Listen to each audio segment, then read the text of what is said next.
David Nutt is a neuropsychopharmacologist specializing in the research of drugs that affect the brain and conditions such as addiction, anxiety, and sleep. He's the chairman of Drug Science, a non-profit organization which he founded in 2010 to provide independent, evidence-based information on drugs.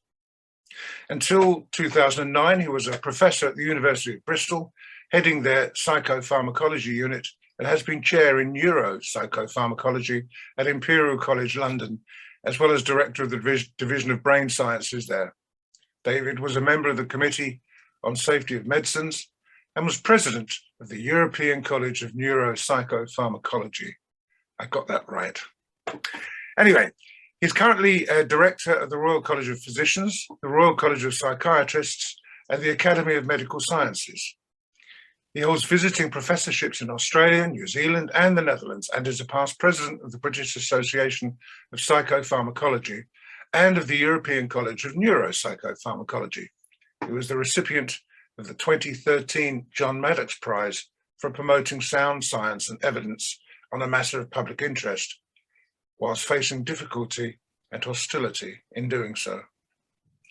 He is past president of the British Neuroscience Association and past president of the European Brain Council. And finally, his book, Drugs Without the Hot Air, won the Transmission Prize for Communicating Science in 2014. And you can purchase that on paperback for £12.89. And even with all that, he is also a patron of My Death, My Decision, which is an organisation that seeks a more compassionate approach to dying in the UK, including the legal right to a medically assisted death. So, welcome, Professor, and thank you very much for taking the time to speak to us. Thank you for the invitation. You were described in 2014 in Science as the dangerous professor. Why do you think you're dangerous? Why would anyone say that about you? Yes, I remember that article. It's actually quite unusual to have an individual article, an article about an individual in the magazine Science, which is a sort of international magazine about science. I said to them, I'm sure there should be a question mark after that phrase. And they said, no, we know better.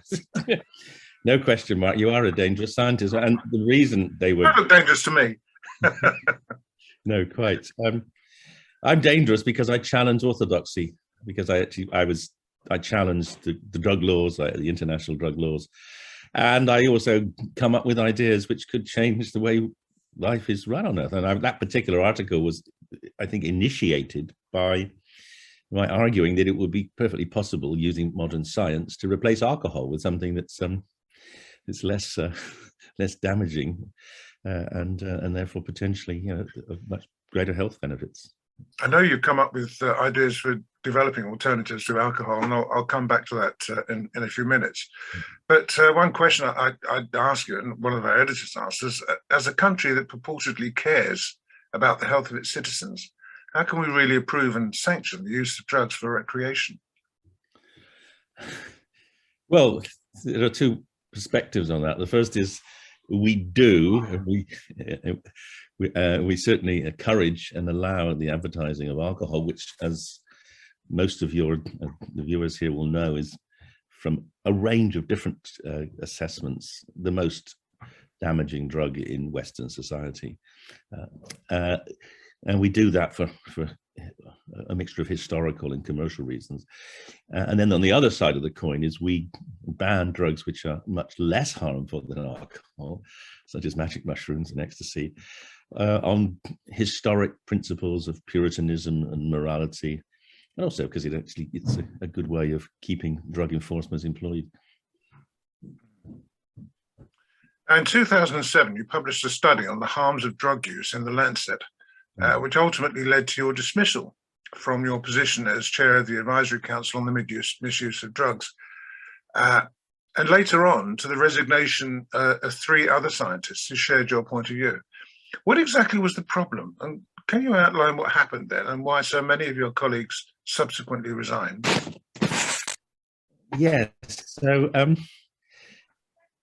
the bottom line was that we had done the most detailed assessment ever done on the comparative harms of drugs, using the most sophisticated technology called multi-criteria decision analysis. And we'd come to the conclusion that alcohol was the most harmful drug in the UK. And that paper was then published in a subsequent Lancet article. And I was interviewed, I remember it vividly, obviously, it was a Today program, and I was being interviewed about drug harms, and someone said, well, your study shows that LSD is less harmful than alcohol. You don't seriously believe that, do you? And I said, well, I don't need to believe it because it's a fact. And the world went mad. Truly, I went from that one statement on the Today program to within hours, I was on TV programs all over the world, on the front page of USA Today. People didn't want to hear the truth about drugs, and the government didn't want to hear the truth. So you felt vilified, did you? Sacked, and that created a big furore. In fact, quite a few of the scientists on the committee resigned in sympathy with me, and then a few others resigned subsequently. So basically, almost all but one of the scientists, I think, in the end resigned. Because sacking your chief scientist because they're telling the truth about science is kind of undermining the whole principle about having scientific advisors. Yes. I remember you accused Gordon Brown's government of a cynical misuse of scientific evidence that breached the principles of the 1971 Act, and that this was an insult to the Advisory Council. I mean, that's strong stuff. I mean, you obviously felt personally attacked. Well, being sacked is a personal intervention, isn't it, really? And the point is that the 1971 Misuse of Drugs Act was actually, at one level, quite a sensible act. When you look at if it was implemented correctly, it would be quite a useful piece of legislation, because it essentially says scientists make a decision, and the decision is made on evidence, and the government shouldn't make decisions on drugs without conferring with us. But it turns out that when you look back, almost every decision that's ever been made under the Misuse of Drugs Act since 1971 has been made for political reasons rather than scientific reasons. And I was actually, to be honest, getting a little bit bored with having to defend a government position, which I could see continually on drug after drug was actually failing to accept the anomalies and the dishonesty of the act. I get the impression that you're not making a party political point here. You're making a point about politics and science. I mean, where do you think all this leaves the relationship between government and science advisory boards? I mean, we've just had a pandemic, and I would have thought that following the science, as the government is constantly telling us it's doing, would be absolutely vital. Well, I think it was quite interesting to observe the scientists who were advising the government through the pandemic, trying to walk that very fine line between disagreeing with the government and being sacked. To be frank with you, I have to say, I think we didn't do that good a job with the pandemic, and I suspect it's because the scientists were hobbled by the politicians.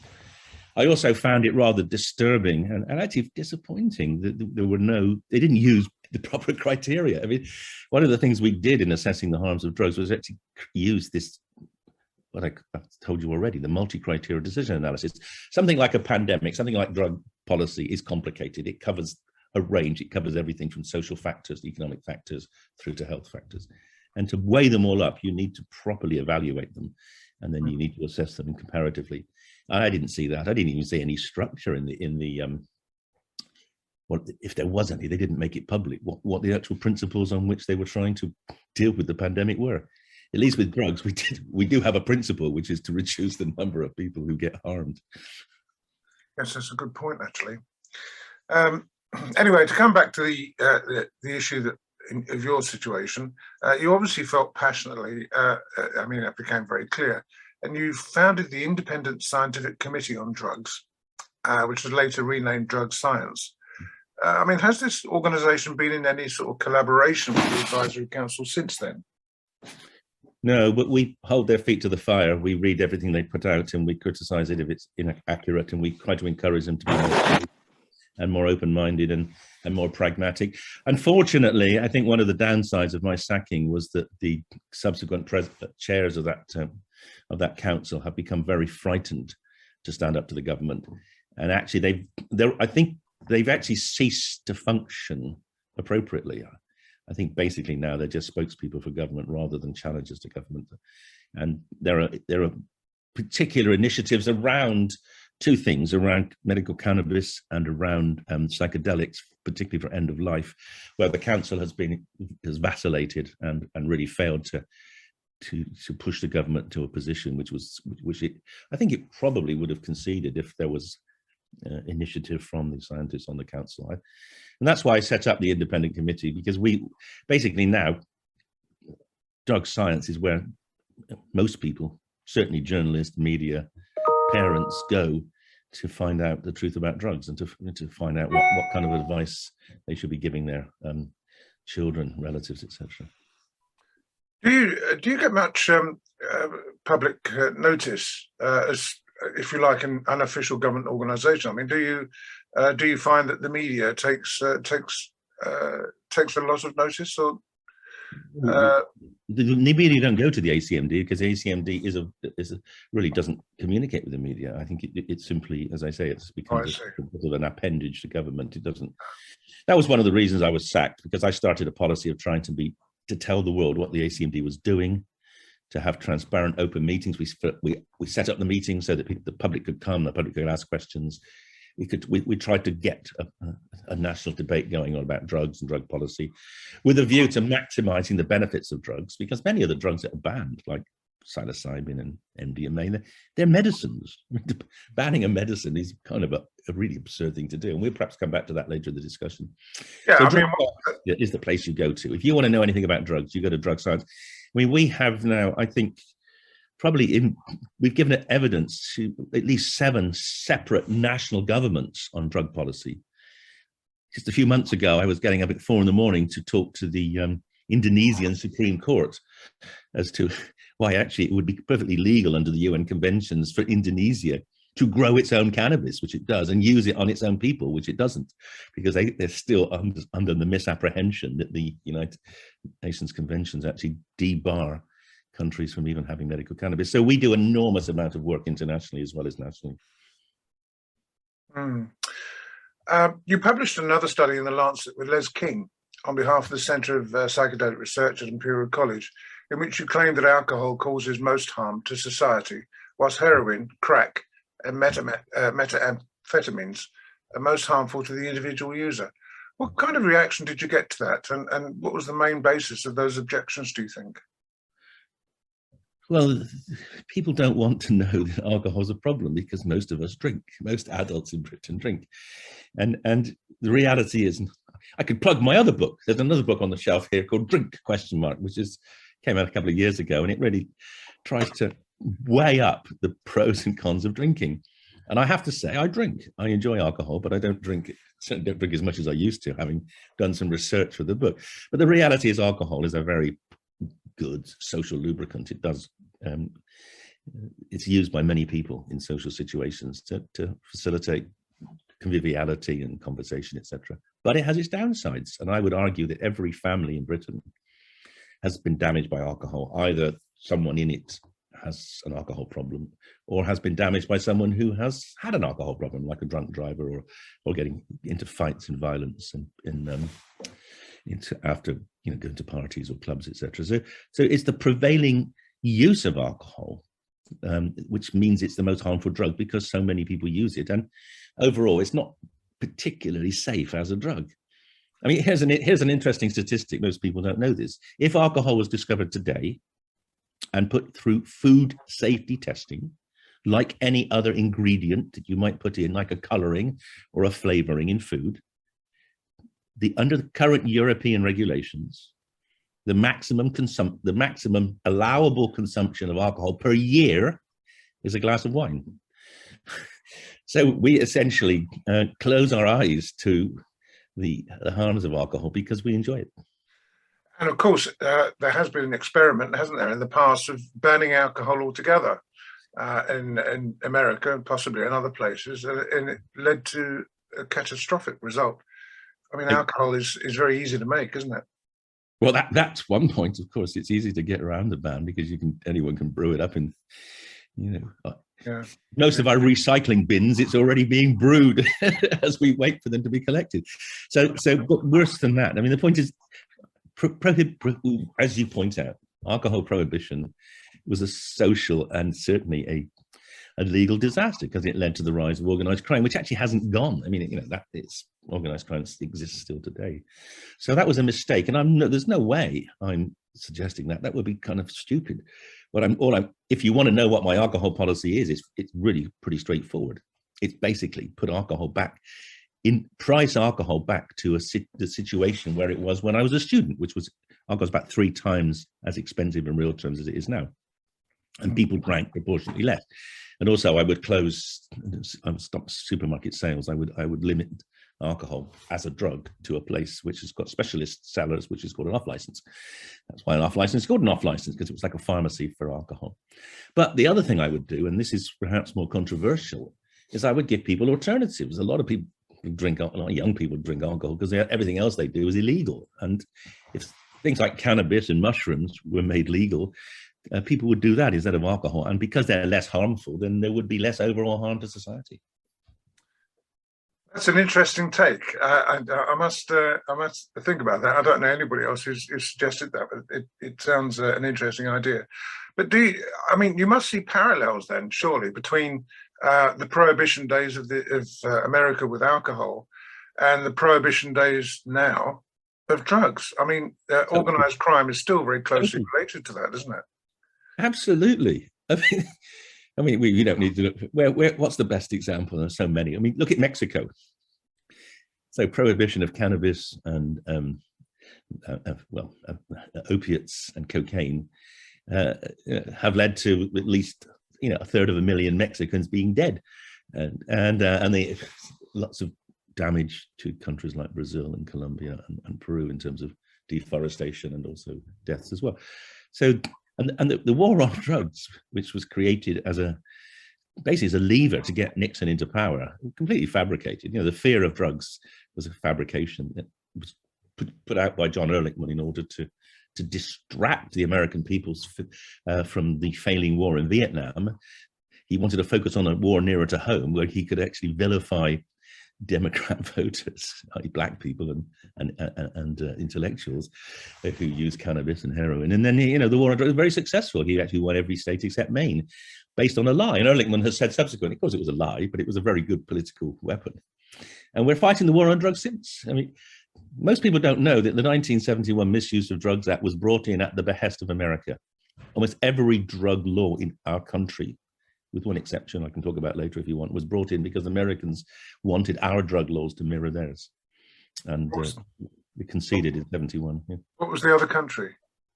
No, the other law was every country in the world except the Netherlands complied with the US policy, because the UN controlled the United Nations until recently, and US war on drugs then became the UN policy, and it still is. I mean, you have this absurd situation now where you have 2/3 of Americans have access to medical cannabis. Over half have access to legal recreational cannabis, and yet it's still illegal under the United Nations, even as a medicine, because the legacy of the war on drugs it still permeates the United Nations. It's absolutely bonkers.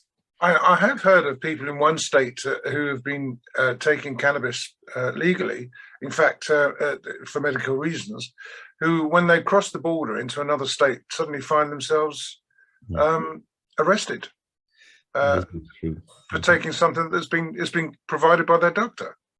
That seems crazy to me. It is.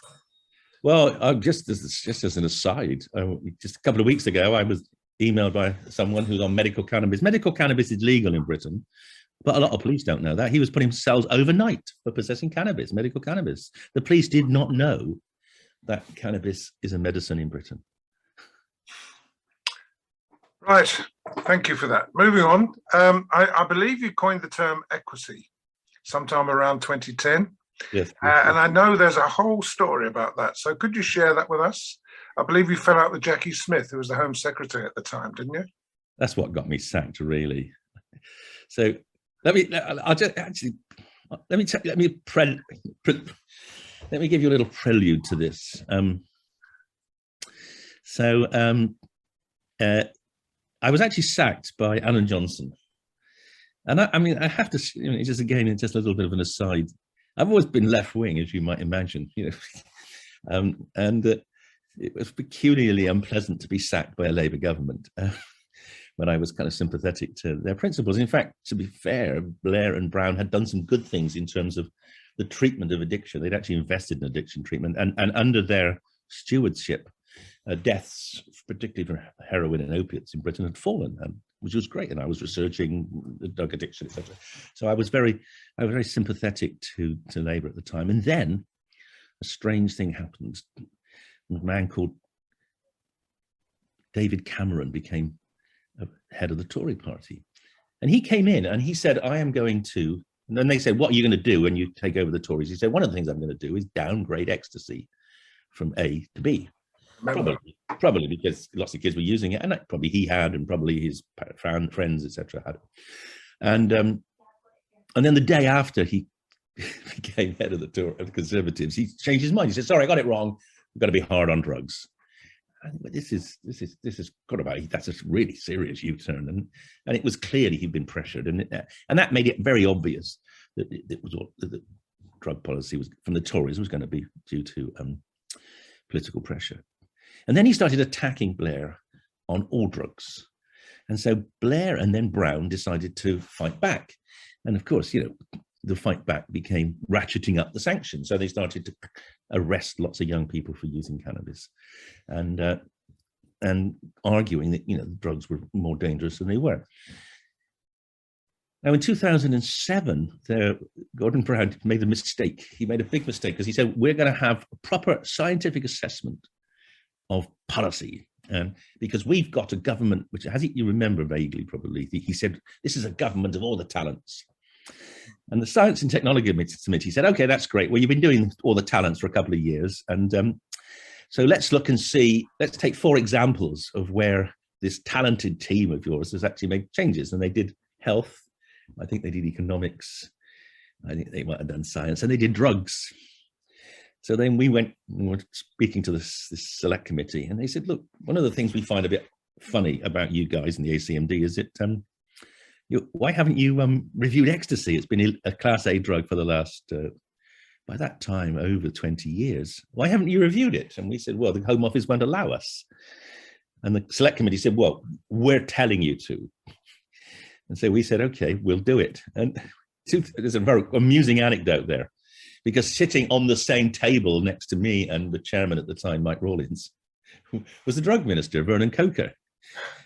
And they said to Vernon, so we're instructing you to allow the ACMD to review the harms of ecstasy.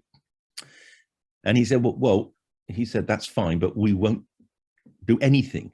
We will not downgrade it.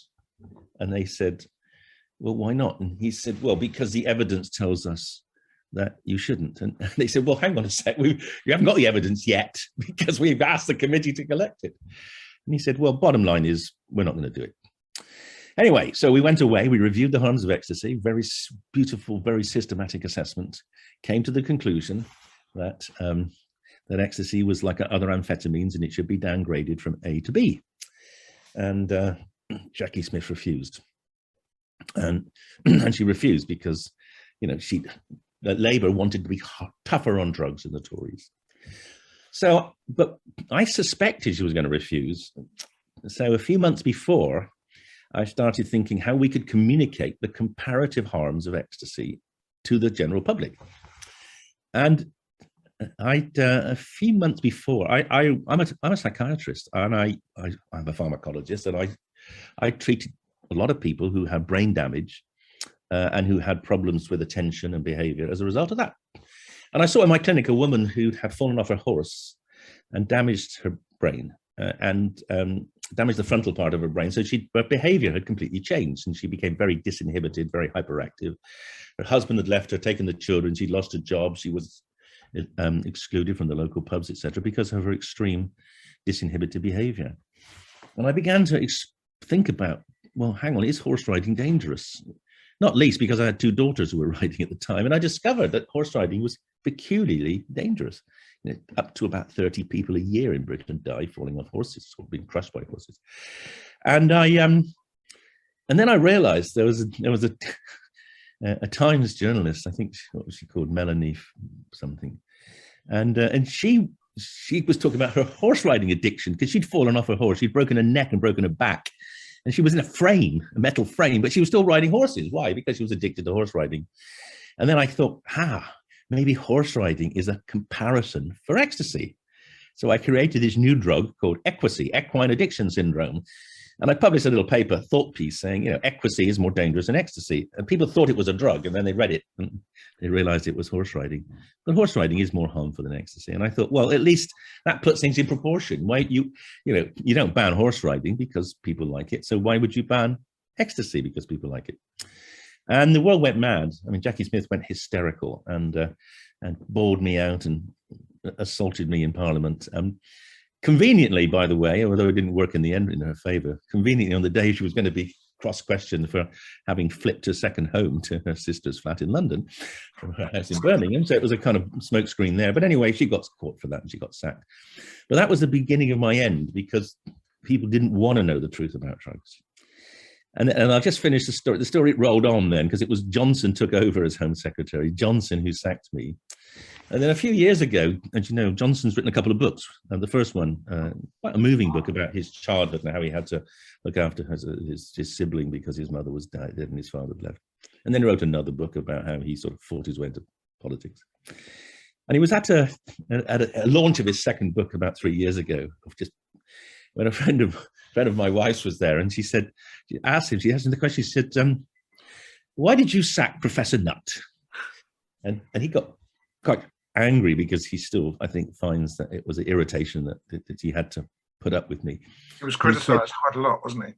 Yeah, well, in fact, if you want to see the funniest interview of all, you want to go on Sky News and see the interview between him and Paddy O'Brien about why he sacked me. That's one of the funniest things you'll ever see. He almost explodes. But anyway, after he's sitting up there on the stage and he's talking about his book, and he says, well, Nutt, he said, Jackie Smith had given him 1 yellow card. And then he said that LSD was less harmful than alcohol. So that's another yellow card. So he had to go. 2 yellow cards make a red card. And you think, that if that's the level of intellectual debate about how you decide what scientific data you're prepared to, I mean, come on, guys. It's kind of laughable. But sadly, it got worse, because, of course, as soon as the Tories came in, they did the worst thing of all. They carried on these policies, and the Home Secretary that followed was Theresa May, who was absurdly hostile to drugs.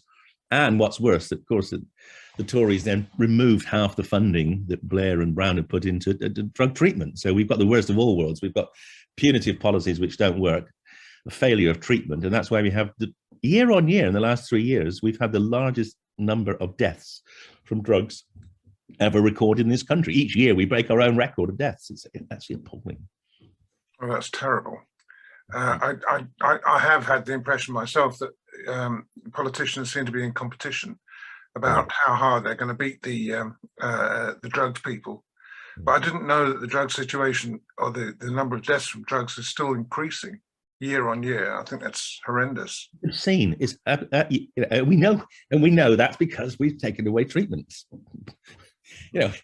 What Cameron did, I mean, he basically said drug addiction is not an illness.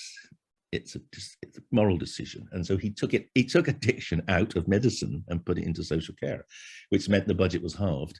So the majority of my friends and colleagues who were addiction psychiatrists were then made redundant. So the only way you can actually see us addiction psychiatrists is in the private system now. Right. Anyway, you mentioned earlier about alcohol and alternatives to alcohol. Yeah. Do you want to tell us a bit about Alcarel? You want to see it? Yeah. Oh, that's Alcarel, isn't it? There you go. That's a prototype. Absolutely.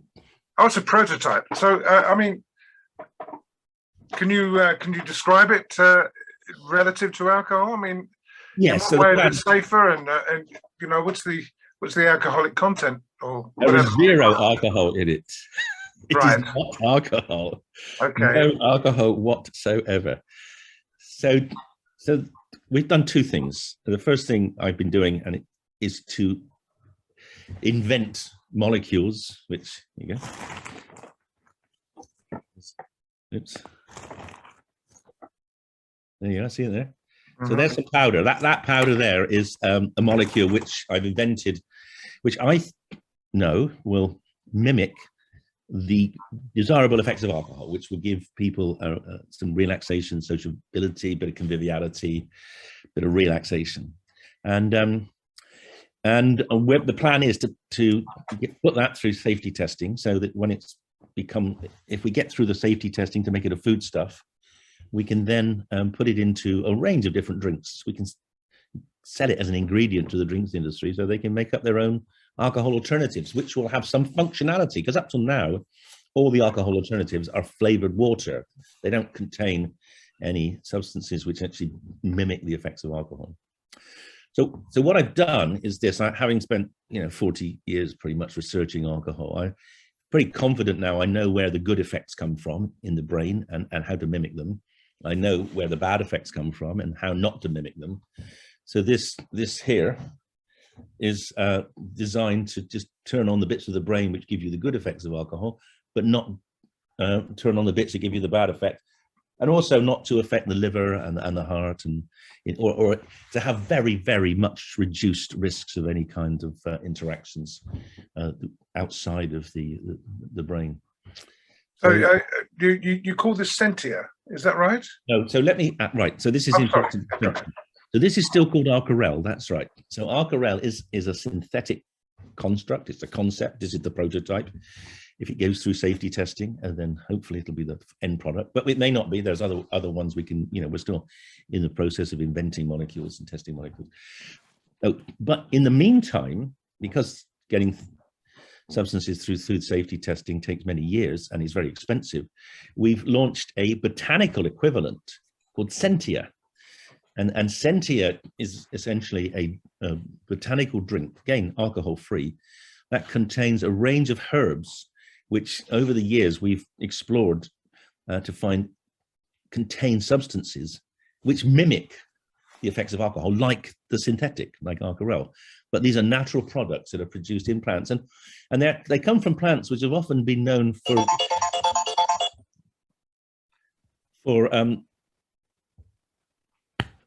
centuries or millennia to have effects, to relaxing effects and socializing effects. People have drunk them in the past as alternatives to alcohol. So what we've done is we've searched the world literature. We've gone to Chinese herbs, we've gone to Ayurvedic medicine, we've gone to Western herbalists.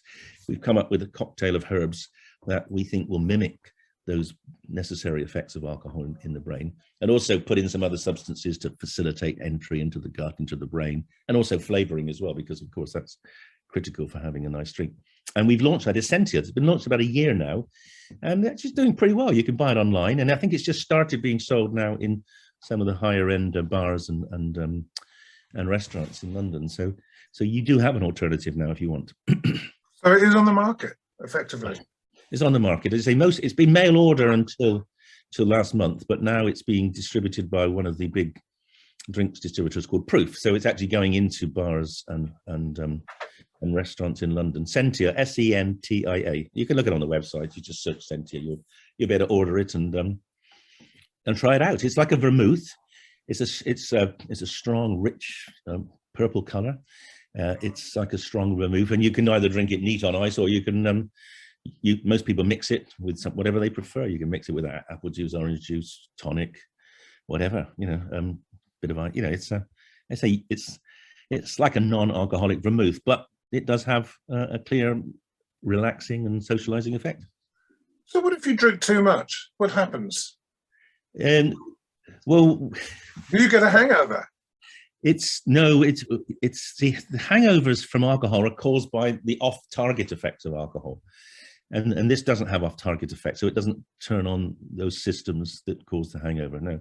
So as far as we know, I mean, we don't encourage people to drink a whole bottle, 500 mils, but I know people have, and I know they haven't come to much harm. So it has because one of the things people don't realize is that alcohol is a very complicated drug. Because it's a very small molecule, it actually interacts, in the end, it interacts with multiple different neurotransmitter systems in the brain. And that's one of the problems with alcohol, because in the end, it does mess up with a lot of your brain and also in the body as well. And by being much more specific about what we do in the brain, we can minimize those negative consequences like hangover. So if somebody did have a drink problem or was an alcoholic, would you say that Centia is the sort of thing that could be an alternative that they could lean on if they're trying to get out of alcohol? Would you agree with that? Right. So that's quite there are several aspects to that question. I'm going to take it carefully, right? Because this is not a medicine, right? This is not a treatment for alcoholism. Okay. I'm really, it's really important to say that. My vision is that Centia plus Alcarel, when it becomes available in a few years' time, will be an alternative drink that probably young people and also people, maybe older people who get fed up with the negative consequences of alcohol, which are kind of inevitable if you drink to relax. Even as you get older, of course, alcohol disrupts your brain, your sleep pattern more, etc. That people will gravitate from alcohol to these new drinks. And that will then reduce the overall population burden of alcohol dependence. There'll be fewer people who are alcoholic.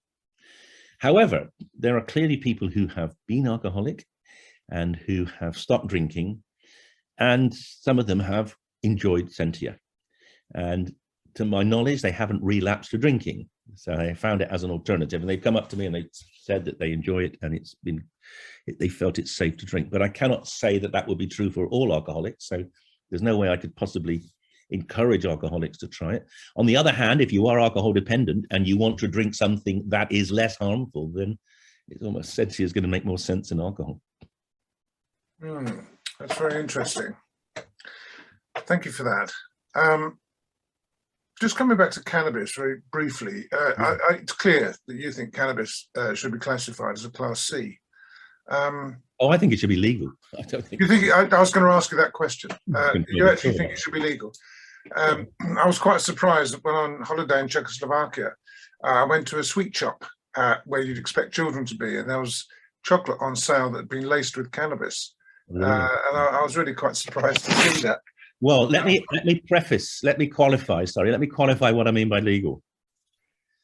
I don't think it should be sold to children in the same way as I don't think alcohol should be sold. I said earlier on in the interview, we should put alcohol back into licensed premises called off licenses. We should put cannabis into licensed premises called pharmacies.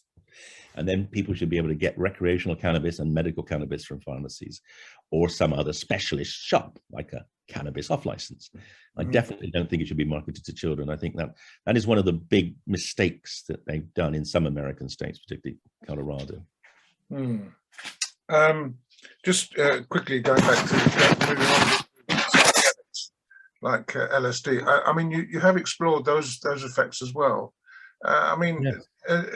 Did you have any interesting findings out of that? I mean, all I know about LSD is what I've read in the newspapers about people who think that they're a bird and they can jump out of blocks of flats and fly. I mean, do you have any thoughts on that you could share with us?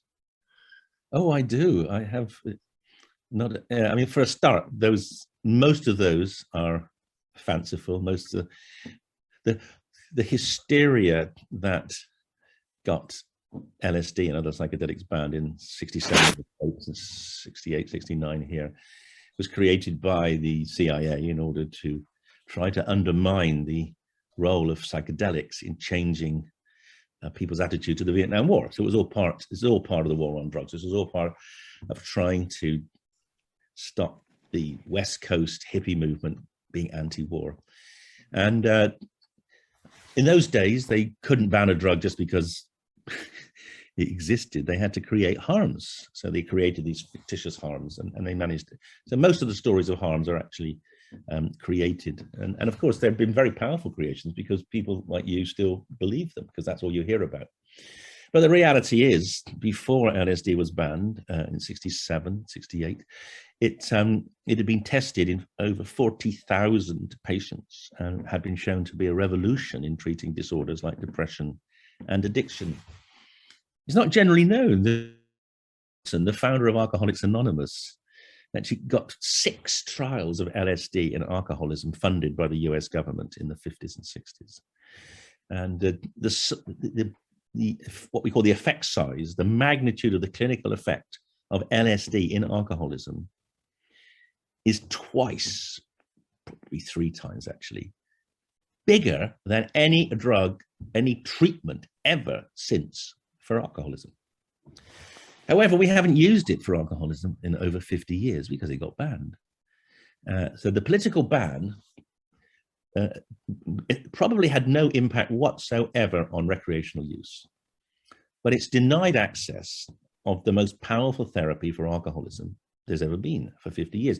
Now, on back of the envelope calculation, I've estimated probably 100 million people worldwide have died prematurely from alcohol dependence in that 50 years.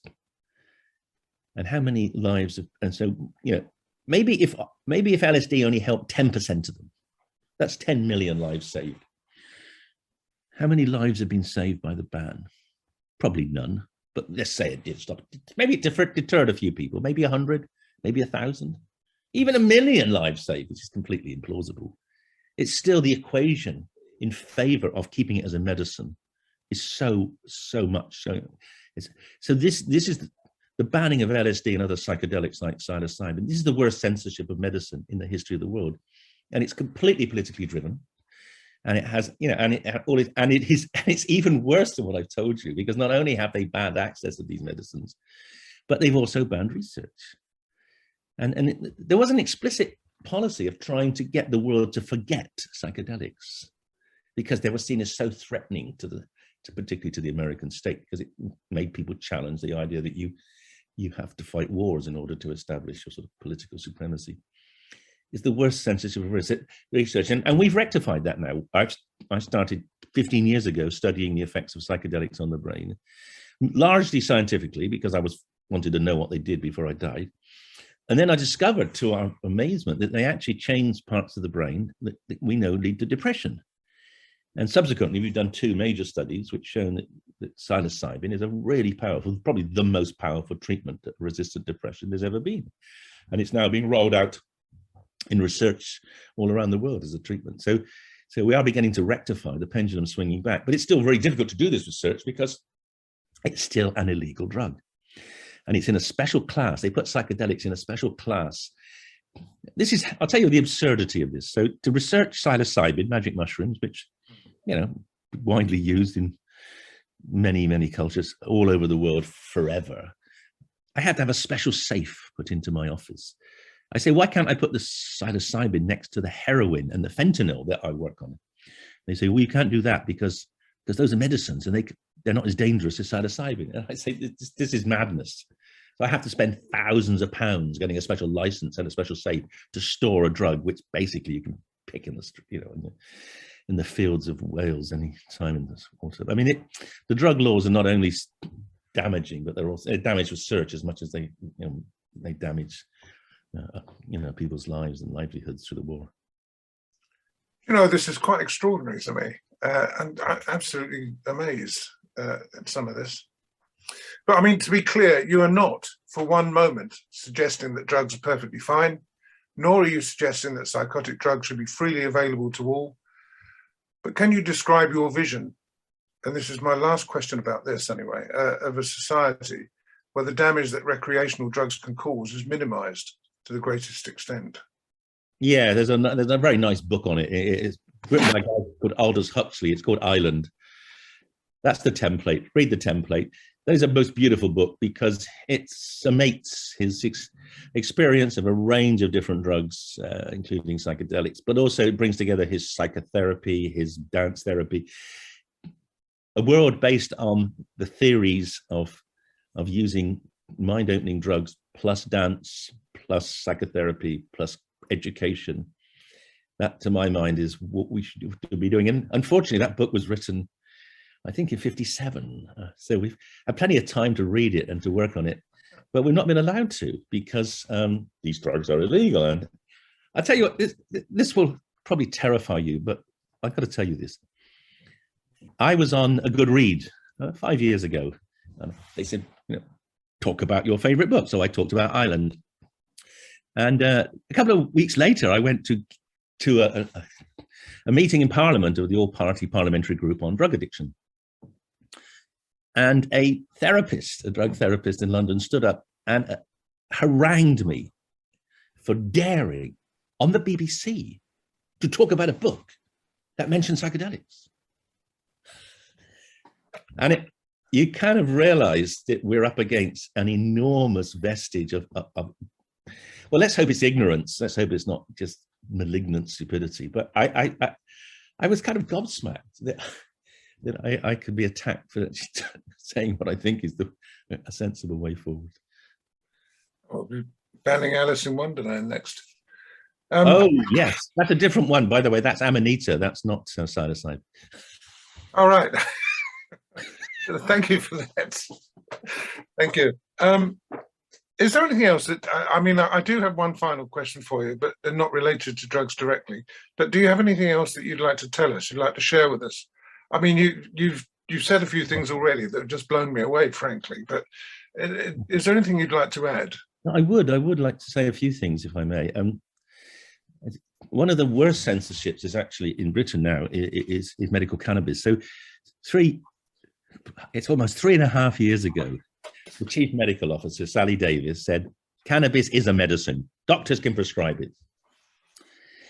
In those 3.5 years, there's only been 3 prescriptions on the NHS. Because they gave with one hand and they took away with the other. And they took away the ability to prescribe by making it only prescribable by specialists, by making it only prescribable on a month-by-month basis, by having to have a separate import license originally for every patient. So basically, we've allowed medical cannabis in this country, but in reality, only for private patients, which I find is reprehensible. And I wrote an essay challenging doctors to do something about it just a couple of weeks ago in the BMJ. But what I have done through my charity Drug Science is we've set up this initiative called 2021, which is a way of giving people who need medical cannabis access to quite high quality medical cannabis at a reduced rate. It's currently about £100 a month for the medicine, which is for most people what you could afford. It's actually the price you'd pay on the black market. We know there are more than 1 million people using medical cannabis daily on the black market. They don't know what they're getting. Often they're getting stuff which is too strong and not the proper balance mixture. So if people are interested in medical cannabis, and I guess many of your members will be, you can go onto the Drug Science website, click on the 2021 initiative. There's 2,500 patients already in that initiative. We now have recruited in that initiative 1/5 of the whole world's data on cannabis for pain. So it's not just a way of giving people treatment, is also a way of collecting data. And we've shown that medical cannabis is transforming the lives of people with chronic pain syndromes, with anxiety, with PTSD, etc., in a way which is extremely compelling. And I'm hoping that will eventually get the medical profession to wake up to the fact that if you go into medical cannabis, you've got a good chance you can come off your opiates or your other drugs that you're using for pain, which are much more dangerous. Thank you. That's something that I'm sure our readers will be fascinated by. I mean, I don't know what action we can take. Well, just if you put it on your website, if people are interested, just go on Drug Science 2021 initiative, and then they can log in and they can register to see a doctor and get prescriptions if they meet the criteria. It's very easy. Okay. Can I just go back? This is on a slightly different tack. I was interested in the fact that you're a patron of My Death, My Decision. Yes. Is that, you obviously feel strongly about that as well? Is it? I get the feeling that there's a similar sort of attitude and prohibition to dignity in dying that we would call, as we have to drugs. It's not rational, it's political. I mean, do you have any thoughts on that? I do. I think absolutely it's not right. But it's kind of political. It's actually puritanical rather than political, but they kind of overlap, don't they? I mean, yeah, the idea that the government should control what drugs you take, and the idea the government control when you take away your autonomy in terms of choosing when to die. They're both part of the same paternalistic, centralized control of people's lives, and completely. I mean, intellectually dishonest, morally bankrupt, and really distressing to the people who actually want to do something different. And that's why I support, dignity and dying, especially because we know, I mean, it overlaps. The reason I'm a trustee is because I'm campaigning for the availability of psychedelic drugs to help people die gracefully and to die with meaning and to die without fear, and not to be full of opiates which screw up their way they can relate to themselves and their families when they're dying. There is really good evidence going back to the 50s and 60s with particularly LSD. LSD can help people die knowing that there is a future, knowing that their atoms don't disappear. I mean, obviously people don't disappear when you die. Every atom in me was made in the Big Bang, so I'm at least, whatever I am, 12 billion years old. But that, for most people, that's not very reassuring. Psychedelics, by giving people this sense that there's more to everything than just what they see currently, I think can help people come to terms with dying. Whereas things like opiates, they just dull your brain, so you kind of want to die maybe. So I want to make palliative care, and I want to make preparation for death much more pleasant and rewarding. And I think psychedelics, and also to some extent medical cannabis, can do that. So there's a practical aspect to my being part of the organization as well as a sort of moral aspect. And I'll just say a couple of other words. There's now evidence, not just that, I'm going back to historic data. There have been 2 studies published in the last few years of helping people come to terms with end-of-life anxiety and depression. People have been given a terminal diagnosis, either cancer, motor neuron disease, etc. They've been given treatments with psilocybin, just one treatment, 125 manic, and they've coped with the diagnosis. They become less anxious, less depressed. They're able better to face the end. So we've got modern scientific evidence to support the utility of these drugs in helping people to die. Well, the Chief Executive of Humanists UK, Andrew Copson, I think will be delighted to hear your comment, because I'm sure that's something that he would share. But anyway, this has been an unforgettable interview for me, and I think it's amazing. You've given so much food for thought. I'm going to have to go back to our study books, and I think that lots of humanists are going to be absolutely fascinated by your comments. Professor David Nutt, thank you so much. Thank you for this time. Thank you for this candid expression of your views and thoughts. I think you've probably had a great deal of influence through this interview. So thank you very much. It's been an absolute delight. And if I can help you any more, then just say the word. I'll take you up on that, I'm sure. Yeah. I'll send you a copy of the Humanistically Speaking anyway later. Please do that, and I'll tweet, and I'll get a few. You'll probably get a few more people coming along as a result. That'd be brilliant. Thank you. Thank you very much. Bye-bye.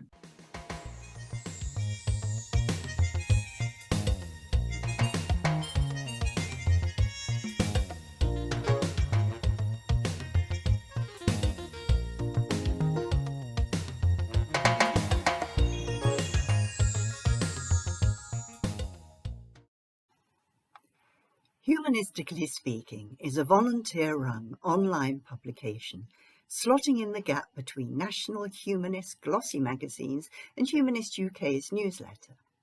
We aim to create a platform that can bring humanist groups and individual humanists together, of course, but also to allow non-humanists to join in the debate. We want to explore topics of interest that any freethinker will be concerned about and offer informative, factual articles that encourage people to reflect upon, explore, question, and share ideas. We are in an exciting marketplace of ideas, and it is important that humanists from all stables of opinion have a voice. Humanistically Speaking is unique in offering this. Our remit is constantly developing, and by the start of our second year, we grew from a bi-monthly to a regular monthly issue.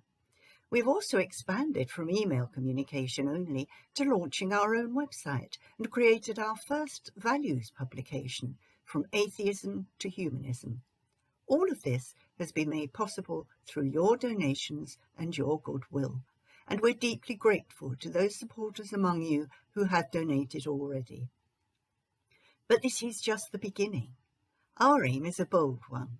In addition to offering our support to National Secular Society and Humanists UK's campaign objectives, we want to share the humanist idea with everyone in society.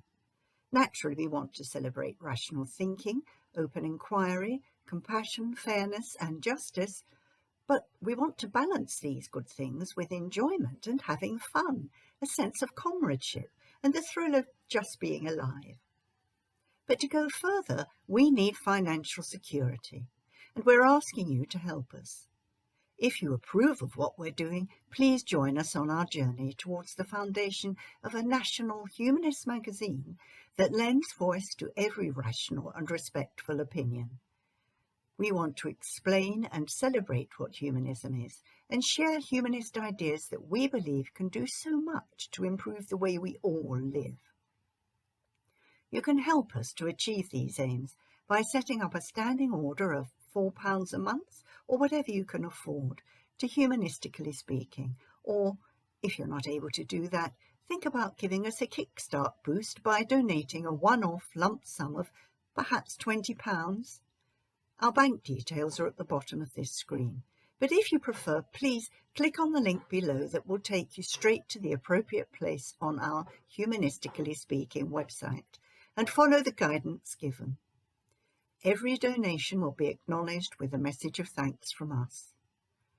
One last thing before you go, do spread the word with your friends, because Humanistically Speaking is there for everyone. There are also many potential humanists out there who already share our values and yet don't know we exist. There are also humanists who don't have a group nearby and who might be feeling like a lone voice in their communities.